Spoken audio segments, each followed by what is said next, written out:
जय हिमालय जय भारत। संसार भर में हिमालयी लोग यूट्यूब चैनल देख रहे आप सभी का स्वागत है और मैं हूं डॉक्टर हरीश चंद्र लखेड़ा।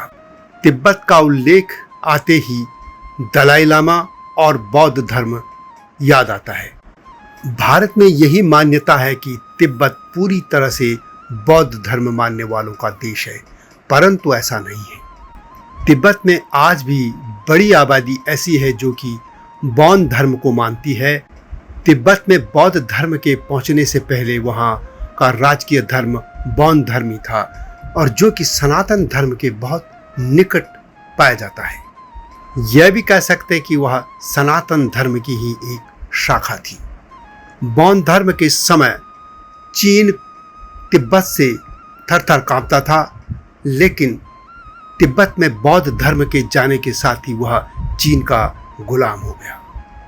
आज इसी पर मैं बात करूंगा, लेकिन जब तक मैं आगे बढ़ूं आपसे अनुरोध है कि इस चैनल को सब्सक्राइब अवश्य कर दीजिए जिन्होंने ऐसा नहीं किया है। बौद्ध धर्म तिब्बत की प्राचीन और पारंपरिक धार्मिक प्रथा है। माना जाता है कि लगभग 8वीं शताब्दी में तिब्बत में बौद्ध धर्म भारत से जाने से पहले बौद्ध धर्म ही तिब्बत में प्रचलित था, यानी बौद्ध धर्म तिब्बत का अपना स्थानीय धर्म है। बौद्ध धर्म के तिब्बत में आने के बाद राजकीय समर्थन उसे मिलने लग गया, जबकि बौद्ध धर्म के अनुयायी उपेक्षा के शिकार हो गए। अपनी उपेक्षा होने पर बौद्ध धर्म के लोगों ने बौद्ध धर्म की कुछ मान्यताएं और कर्मकांडों को अपना लिया था, जिससे लोगों में यह भ्रम फैल गया कि बौद्ध धर्म भी बौद्ध धर्म का एक संप्रदाय है, जबकि वास्तव में दोनों ही धर्म अलग अलग हैं। तिब्बती बौद्ध धर्म की जड़ें लुम्बिनी में जन्मे शाक्य मुनि भगवान बुद्ध से जुड़ी है। बौद्ध धर्म ईसा से लगभग 600 साल पहले भारतीय उपमहाद्वीप में जन्मा था, जबकि बौद्ध धर्म की जड़ें ताजिक और जो कि आज का ताजिकिस्तान है उसमें जन्मे टोनपा सेनरॉप से जुड़ी है।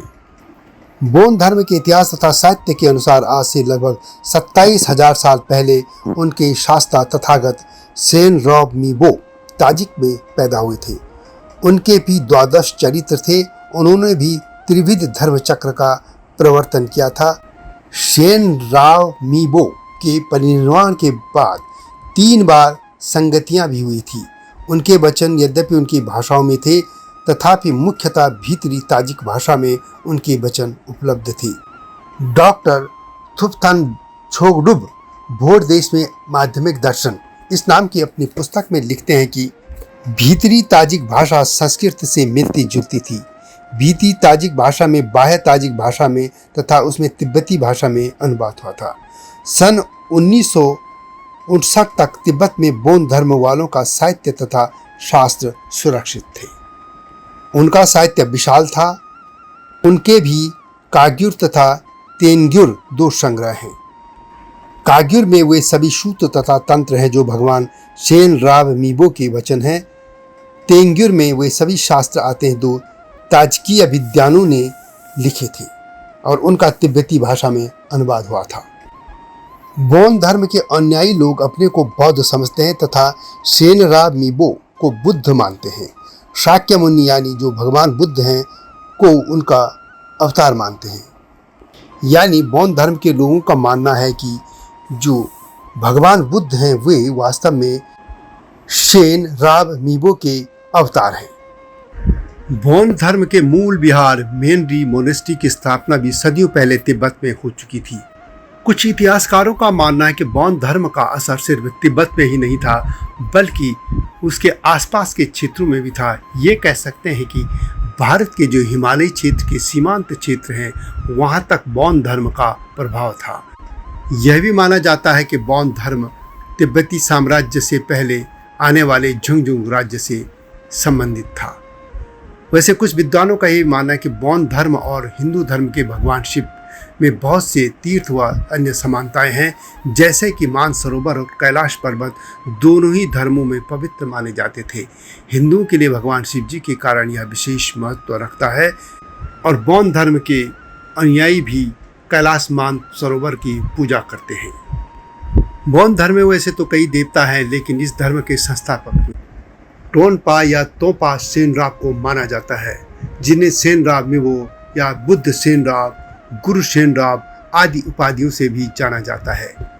वे तिब्बत की बौद्ध धार्मिक परंपरा के संस्थापक हैं। बौद्ध धर्म में जो स्थान भगवान बुद्ध का है, वही स्थान बौद्ध धर्म में टोनपा सेनराब मिवो का है। सेनराब मिवो नाम झांगझुंग भाषा में है, जो कि पुरानी तिब्बत की भाषा है। भगवान बुद्ध के तहत टोनपा सेनराब भी राज परिवार में जन्मे थे। टोनपा सेनराब ने 21 वर्ष की आयु में अपने राजसी उत्तराधिकार का त्याग कर आत्मज्ञान के मार्ग पर चलना पसंद किया था। टोनपा सेनराब ने सन्यासी का जीवन अपनाया और तपस्या शुरू की, बौद्ध धर्म के सिद्धांत का प्रचार किया और अंततः वे झांगझुंग की भूमि पर पहुंचे, जिसे व्यापक रूप से कैलाश पर्वत माना जाता है। टोनपा सेनराब का अर्थ होता है सर्वोच्च पवित्र व्यक्ति।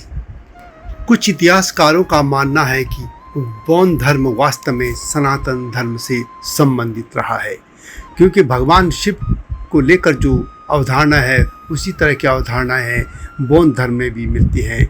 मानसरोवर और कैलाश पर्वत दोनों के ही पवित्र तीर्थस्थल हैं। इसी तरह बौद्ध धर्म में यमराज की भी उपासना की जाती है, जो कि हिंदू धर्म में भी मृत्यु के देवता माने जाते हैं। स्वास्तिक चिन्ह जो कि हिंदू धर्म में पवित्र स्थान रखता है, और उसको यदि उल्टी तरफ रख दे तो उसी तरह का स्वास्तिक बौद्ध धर्म में भी पवित्र स्थान रखता है। इसी तरह तिब्बत से निकली कई नदियाँ बौद्ध धर्म के लोग भी उनको पवित्र नदियाँ मानते हैं, और हिंदू धर्म के लोग भी। भारत में भी जो शिमला या अन्य स्थानों पर जो भी तिब्बती लोग रहते हैं, उनमें बड़ी संख्या में बौद्ध धर्म के अनुयायी भी हैं, क्योंकि वे लोग भी दलाई लामा की तरह तिब्बत को छोड़कर भारत आ गए थे। तिब्बत में लगभग 12% लोग बौद्ध धर्म का पालन करते हैं। हिमाचल के सोलन सिरमौर की सीमा पर बोन मेनरी मोनेस्ट्री विश्व की सबसे पुरानी बौद्ध मठों में शामिल है।